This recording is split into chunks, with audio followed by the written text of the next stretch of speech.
It's hard to remember now, but it wasn't that long ago that Andrew Cuomo was not only the governor of New York, but also a legitimate hero in the Democratic Party. Do you remember that? Cuomo was the governor who legalized marijuana, who expanded Medicare, who passed strict gun control, who destroyed the NRA as a political force. He was the governor who, more than any other person in this country, including Tony Fauci, effectively defended lockdowns, masking, and vaccines.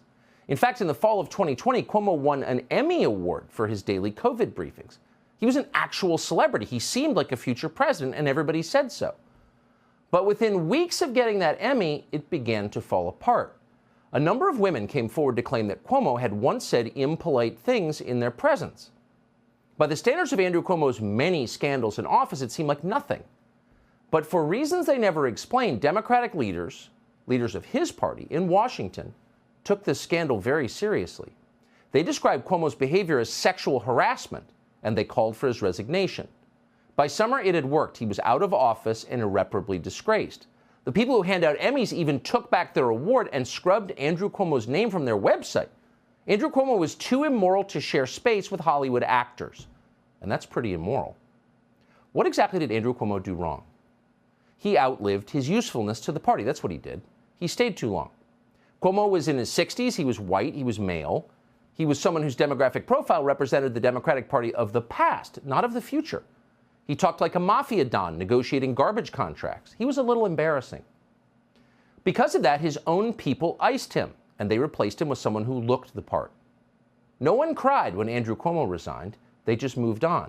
The Democratic Party is not a sentimental place. It's hard not to think of Andrew Cuomo when you see what is happening to Joe Biden right now. Kamala Harris is certainly thinking about it. Harris was in a suspiciously good mood today. We know this because she was talking about electric school buses again. I love electric school buses, she raved. I just love them for so many reasons. Maybe because I went to school on a school bus. Raise your hand if you went to school on a school bus. Harris was grinning the whole time. And why wouldn't she be grinning? That senile white guy who claims to be her boss is finally going down, down, down, down, down, down. It's a happy day at Kamala Harris's house.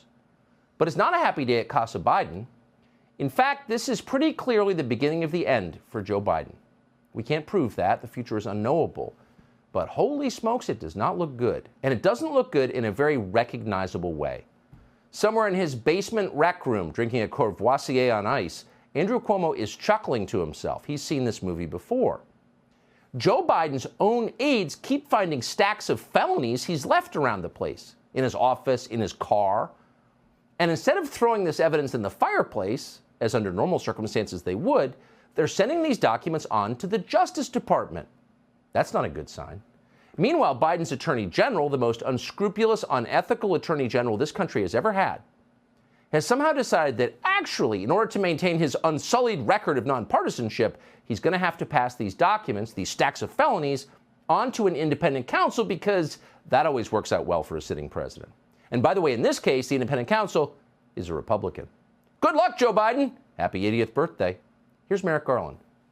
On the evening of November 4th, 2022, the National Archives Office of Inspector General contacted a prosecutor at the Department of Justice. It informed him that the White House had notified the archives that documents bearing classification markings were identified at the office of the Penn Biden Center on November 14th, pursuant to Section 600.2b of the Special Counsel Regulations. I assigned U.S. Attorney Lausch to conduct an initial investigation. On December 20th, President Biden's personal counsel informed Mr. Lausch that additional documents bearing classification markings were identified in the garage of the president's private residence in Wilmington, Delaware. This morning, President Biden's personal counsel called Mr. Lausch and stated that an additional document bearing classification markings was identified at the president's personal residence in Wilmington, Delaware. They got Joe Biden. His own people got Joe Biden. But they don't want to wreck the party in the process. You following this? So the Department of Justice knew on November 4th that Joe Biden had committed crimes. November 4th was 4 days before a pivotal midterm election. So naturally, the DOJ didn't issue a press release about it. They didn't dispatch the FBI to raid Biden's home in Rehoboth and root through Dr. Jill's underwear drawer. No chance of that. Biden may be a terrible president, but he's still a Democrat. It's not like he's orange. So Merrick Garland, who is, and we cannot emphasize this enough, a soulless hack who will do anything the Democratic Party requires of him. Merrick Garland kept the news secret long enough to keep other Democrats out of the blast zone. Why hurt everybody else? They're just trying to hurt one guy. It's Joe Biden. So it wasn't until today that we knew Biden had been stashing state secrets in his Corvette. Here's Fox's Peter Ducey. Okay. Classified material next to your Corvette.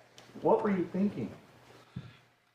Let me, I'm going to get a chance to speak on all this, God willing, soon. But as I said earlier this week, people, and by the way, my Corvette's in a locked garage, okay? So it's not like you're sitting out in the street. So but anyway, was in a locked garage. Yes, as well as my Corvette.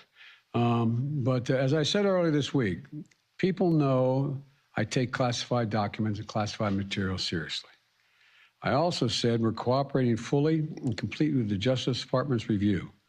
As part of that process, my lawyers reviewed other places where documents from my time as vice president were stored, and they finished the review last night. They discovered a small number of documents of classified markings in storage areas and file cabinets in my home and my personal library. This was done in the case of the Biden Penn. This was done in the case of the Biden Penn Center. The Department of Justice was immediately, as was done, the Department of Justice was immediately notified, and the lawyers arranged for the Department of Justice to take possession of the document. So that kind of answers that question. If you're still wondering where there is an organized effort within the White House to hurt Joe Biden, all you need to know is this: his staff keeps putting him out there in public to talk, which of course he can't do. He can barely read a prepared statement.